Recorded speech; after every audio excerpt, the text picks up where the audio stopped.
संदर्भामध्ये काही कायदे सुद्धा आहेत, कायदे सुद्धा येऊ शकतात. पर्यावरण संवर्धनासाठी तयार केलेले कायदे, कायद्यांविषयी माहिती लिहा. कायद्याचा सुद्धा अभ्यास पाहिजे आपल्याला. आता तुम्ही सुजाण नागरिक होणार आहात भावी देशाचे, तुम्हाला हे कायदे माहिती पाहिजेत. लोकांना बघा महत्व पटवा. काही अशा प्रवृत्तीचे लोक असतात की त्यांना काय शिक्षाच केली पाहिजे. मग काहीतरी कायद्याचा धाक, कायद्याची भीती त्यांना दाखवली पाहिजे. आणि बरेच जण काय, जे काही समजदार आहेत, ज्यांना काही जाणीव जागृती आहे, ते काय करतील, खरंच आहे बाबा पर्यावरण संवर्धन केलं पाहिजे, आपापल्या परीनं आपापल्या लेवलवरती थोडा का आपला सहभाग नोंदवला पाहिजे. पण काही जण काम त्यात तात्पुरता विचार करतात, स्वार्थी विचार करतात, आपला काय करायचे म्हणतात. जगाचं वाटोळ व्हायला लागलेलं आहे, गावाचं वाटोळ व्हायला लागलं, आपलं काय देणं घेणं, आपलं मस्त आहे म्हणतात. पण डायरेक्ट इनडायरेक्ट इम्पॅक्ट थोड्या दिवसानं का होईना त्याच्यावरती येणारच आहे.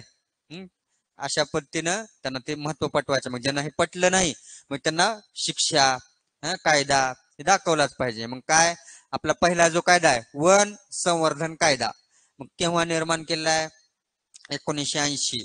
म्हणजे बघा, भारत स्वतंत्र झाल्यानंतर पूर्वी का बरं हे कायदे केलेले नव्हते, तर का बरं, पूर्वी प्रगती नव्हती तेवढी. त्याच्यामुळे काय, भरपूर प्रमाणामध्ये डिफॉरेस्टिकेशन झालेलं नव्हतं, वृक्षतोड वगैरे. त्याच्यामुळं पर्यावरण चांगल्या पद्धतीचं होतं. आयुष्यमान सुद्धा काय लोकांचं जास्त होतं, 100 वर्ष जगत होते. पण जसं जसं आपण प्रगती करायला लागलो, तस तसं काय आपण आपल्या पाठीमाग प्रदूषण, ह्या विपरीत घटना घडायला लागलेल्या.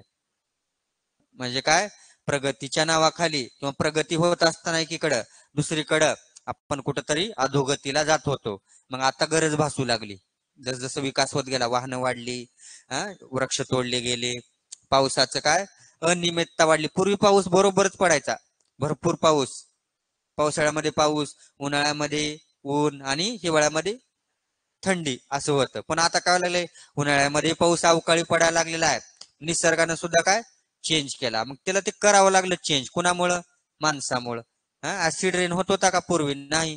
हे कारण कशामुळे आहेत, कारखाने वाढले, मग मानवाचा हस्तक्षेप जास्त झाला, त्यामुळे निसर्गाचा समतोल, पर्यावरणाचा समतोल ढासळायला लागलेला आहे. म्हणून कायदे केल्यात 1980 ला, म्हणजे भारत स्वतंत्र झाल्यानंतर, जवळपास 40-50 वर्षानंतरच पकडा, 30 वर्षानंतर 1980 मध्ये. काय हा कायदा काय सांगतोय, वन संरक्षणासाठी. मग वनामध्ये जे काही क्षेत्र आरक्षित केलंय, तिथलं वृक्ष तोडला कोण किंवा वन्य जीव मारला गेला, हरिण असेल, मग केसेस चालू होतात त्याच्यावरती. मग काय दंडाची तरतूद आहे त्याच्यामध्ये, शिक्षा आहे, एवढे एवढे दिवस कारावास आहे. मग ते भीती पोटी ते करणार नाहीत. मग हरणाला मारायचं नाही, म्हणून हरणाची संख्या किती झाली आहे बघा आता, ते सुद्धा एक कारण आहे. वन्यजीवाचं संरक्षण व्हायला लागलेलं आहे. नाहीतर हरण मारून खाल्ली असते, ठेवलेच नसतं कोण, बघायला राहिले असते. मोर हे आपले राष्ट्रीय पशु पक्षी आहेत, आणि ते सुद्धा वन्यजीव आहेत, परिसंस्थेमध्ये महत्वाचे आहेत, त्यांचा सुद्धा इथं वावर असलाच पाहिजे. मग हा कायदा काय सांगतोय, इतर कोणत्याही कारणासाठी न वापरण्याची बंधने घालण्यात आली. आता बघा, जी जागा वनासाठी आरक्षित केली, मग तिथं काय अतिक्रमण केलं असतं, घर बांधली असती, शेती केली असती, ते राहिलेच नसतं. पण काय, तिथं कायदा केला, ती शासनानं संपादित केली आहे जमीन. मग त्या जमिनीवरती रहिवास करणं, वसतिस्थान बनवणं किंवा तेथील वृक्षतोड करणं हे कायद्यानं गुन्हा आहे.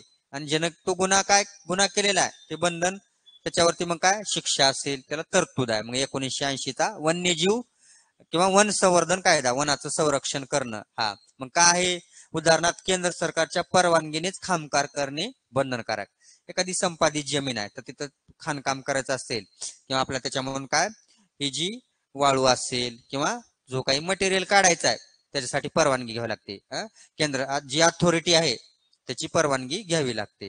मग ह्याचा भंग जर केलं, 15 दिवसाच्या कारावासाची शिक्षा आहे. कमी दिवस आहेत, ठोठावण्याची तरतूद करण्यात आलेली आहे. पहिला कायदा काय, वन संरक्षण कायदा. मग हा कायदा काय सांगतोय, जे काही क्षेत्र आरक्षित आहे तिथलं वृक्ष तोडायचं नाही, आणि तिथं खाणकामासाठी सुद्धा बंदी आहे.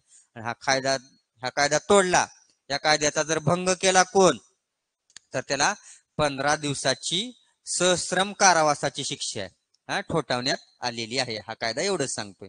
परत पुढचा कायदा आहे पर्यावरण संरक्षण कायदा. हा कुठं आलेला, त्याच्या पुढे 1986 ला. जशी जशी गरज भासायला लागली तसे कायदे करतोय आपण. त्यावेळेला गरजच नव्हती, कायदेच नव्हते. वन्य संरक्षण, वन्यजीव संरक्षण, पर्यावरण संरक्षण. मग आता हे कायदा काय सांगतोय? प्रदूषणावर नियंत्रणाने. जसं जसं वाहनांची संख्या वाढली, कारखाने वाढले, प्रगती होत गेली, तसं ती समस्या जास्त आवासून उभी राहिली, मोठ्या प्रमाणावर आली आपल्या समोर.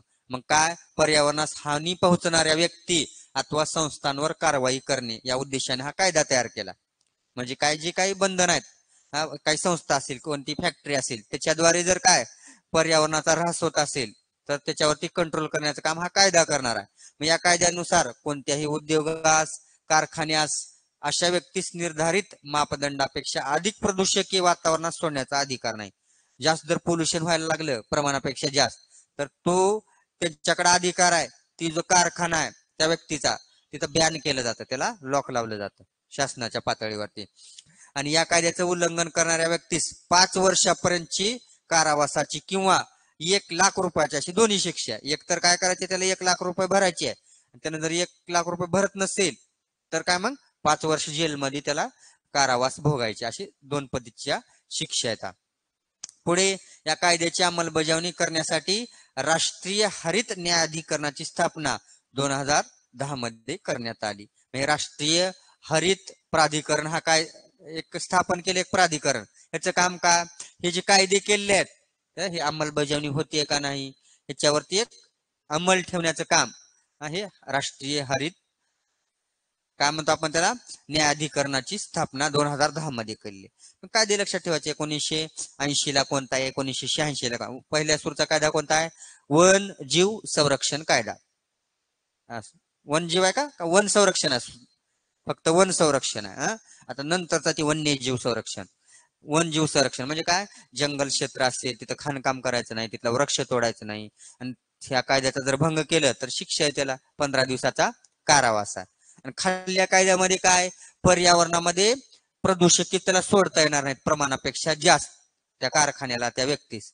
आणि ज्या व्यक्तीनं, ज्या कारखान्यानं ते उल्लंघन केलं या नियमाचं, त्याला काय आहे? एकतर 1,00,000 रुपये एक पैशाची शिक्षा आहे, आणि दुसरी काय आहे? 5 वर्ष कारावास. दोन्ही पैकी एक आहे, किंवा और मध्ये हे तर भोगा किंवा हे तर एक करा, असं दोन्ही पैकी एक आहे. अशा पद्धती. आणि त्याच्यावरती अंमल करण्याचं काम होते का नाही, एक राष्ट्रीय प्राधिकरण आहे. राष्ट्रीय हरित प्राधिकरण किंवा न्यायाधिकरण नावाचं एक प्रणाली उभी केली आहे. त्याच्यावरती हे अंमल होतोय का नाही या कायद्याचा, त्याला कोण आव्हान देते का, ते बघण्यासाठी 2010 मध्ये एवढे 3 कायदे लक्षात ठेवायचा. पुढे आहे 1972, त्याच्या अगोदरचा हा वन्यजीव हाय, वन्यजीव संरक्षण कायदा. वन्यजीव म्हणजे काय? हे जे काही जंगली प्राणी आहेत वनामध्ये राहणारे, त्याच्याविषयी वाईल्ड अॅनिमल सिक्युअर लॉ आहे. मग काय, ह्याची कलम 2 आहेत. एक कलम आहे 49. मग परीक्षेमध्ये प्रश्न येतोय, कोणत्या कलमानुसार वन्यजीव संरक्षण कायदा हे मांडण्यात आलेला आहे? मग ते कलम लक्षात ठेवायचं. कलम इंडियन पिनल कोड द्वारे हे संविधानामध्ये आहेत. कलम 49 अ. कलम 49 हा त्याचा उपप्रकार आहे. नुसार दुर्मिळ होत चालल्या प्राण्यांच्या व्यापारावर तस्करी, हत्तीची असेल, हस्तिदंत आहेत, मग ते किती महाग आहेत? हरणाची कस्तुरी भरपूर महाग आहेत. मग त्याची काय शासनाला शासनाला माहिती न होता जिथे जिथे जंगल आहेत वन्य खात्याची सुद्धा परवानगी घेतली जात नाही आणि त्याची तस्करी केली जाते. त्याच्या मोठ्या प्रमाणामध्ये वारेमाप पैसा कमवला जातो. मग पुष्पासारखी, पुष्पराज, चंदनाची तस्करी आहे, हस्तिदंत आहेत, हरणाची कस्तुरीची तस्करी आहे, बरेचसे वन्यजीवाचे कातडं वगैरे महाग असते. मग त्यांची तस्करी करून ते विकलं जातं.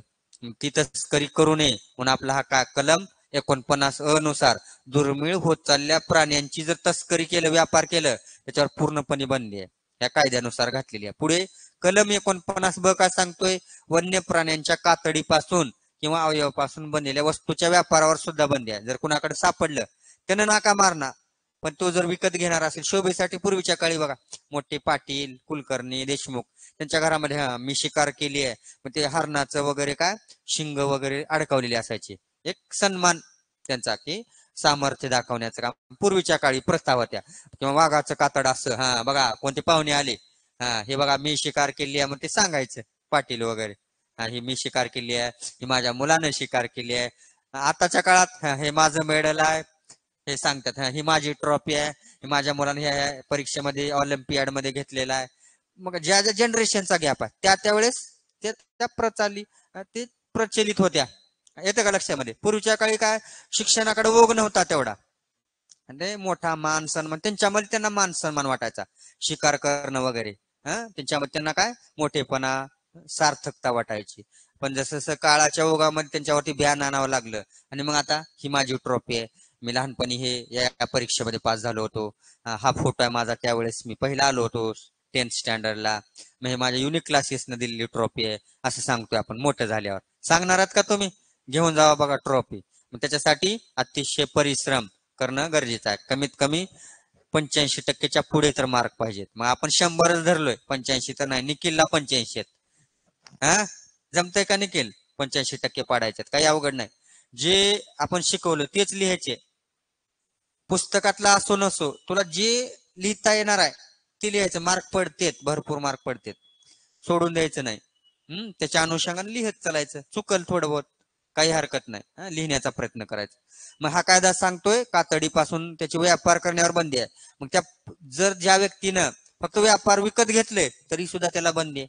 म्हणजे विकत जर घेणार झालं तर काय ते कोणी जंगलामधले आहेत ते तस्करीच करणं बंद करणार आहेत. अरे बापरे, विकण्यावर सुद्धा बंदी आहे बाबा, विकत घेण्यावर. मग ते काय करणार आहेत?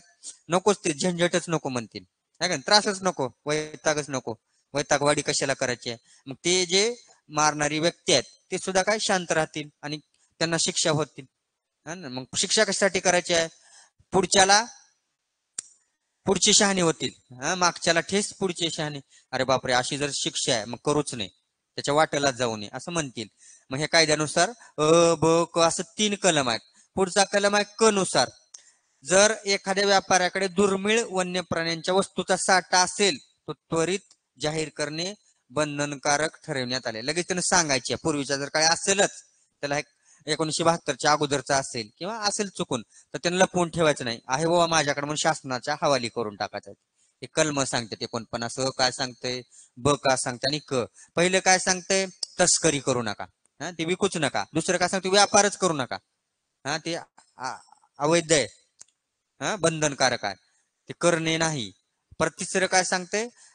असेल पूर्वीच्या काळी वाडवडिलांकडे, आपल्या वडिलोपार्जित, तर ते जाहीर करून टाकायचे. माझ्याकडे आहे, शासन स्तरावरती माहिती द्यायची आणि शासनाच्या हवाली करून टाकायचे, जेणेकरून ते शासन स्तरावर काय कारवाई होईल ते होईल. अशा पद्धतीने हे 3 कलम आहेत. वन्यजीव संरक्षण कायद्याचे 3 भाग आहेत. कलम 49 नुसार हा कायदा आहे. मग परीक्षेत विचारलं जाते बघा, कोणत्या कलमानुसार तस्करीसाठी आहे, कोणतं कलम बंधनकारक आहे.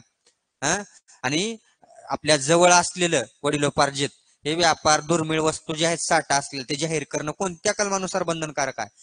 कलम 49 क असं सांगितलं पाहिजे. त्याच्यामध्ये सगळे कलम व्यवस्थित पाठ करून ठेवा, लक्षात ठेवा कोणत्या कलमानुसार काय आहे ते.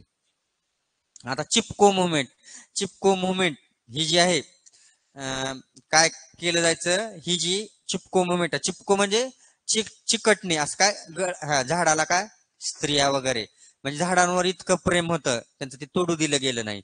आणि एक इतकी मुवमेंट, म्हणजे अजून सुद्धा बघा पूजा करतात काही जण. मग ते काय धर्माचं त्याला अंग असेल. आता बऱ्याचशा ह्याच्यामध्ये आपलं ते कशाचं झाड, तर उंबराचं पूजा केली जाते बघा त्याची, घरामध्ये जर असेल, मग ते काय देवस्थानी मानलेलं आहे. मग ते तोडू देत नाहीत घरच्या महिला. मग असंच झालेलं आहे. मला वाटतं ह्याच्यामध्ये पश्चिम बंगालमध्ये का कुठंतरी आहे चिपको मुवमेंट, आंध्र प्रदेशमध्ये चिपको मुवमेंट म्हणून ते प्रसिद्धच झाली. मग ते काय तोडण्यासाठी आले, मग तिथं आंदोलन झालं. तोडायला जर आली ती व्यक्ती तोडणारे, लगेच ते काय त्याच्या असं त्याच्या भोवती आपले हात पसरून त्याला स्त्रियाने केलेलं हे आंदोलन, त्याची नोंद भरपूर मोठ्या प्रमाणावर झाली. आणि ते वृक्षतोड थांबवण्यात आली चिपको आंदोलनामुळे. आंदोलन म्हणजे काय, नकार आहे त्यांचं तोडण्यासाठी झाड. असे चिपको मुवमेंट म्हणून प्रसिद्ध आहे आंध्र प्रदेश या ठिकाणी. महिलांनी केलेला प्रयत्न आहे तो. बघा स्त्रिया सुद्धा काय करू शकतात. हे आंदोलन त्यांनी यशस्वी करून दाखवलं, आणि त्याचा परिणाम आज जे काही झाडं शिल्लक आहेत, शासनाला सुद्धा दखल घ्यावी लागली आणि कायदे करावे लागले. अशा पद्धतीनं चिपको मुवमेंट विषयी आपण माहिती करून घेतलेली. आता ध्वनी प्रदूषणाविषयी सुद्धा नियम आहेत.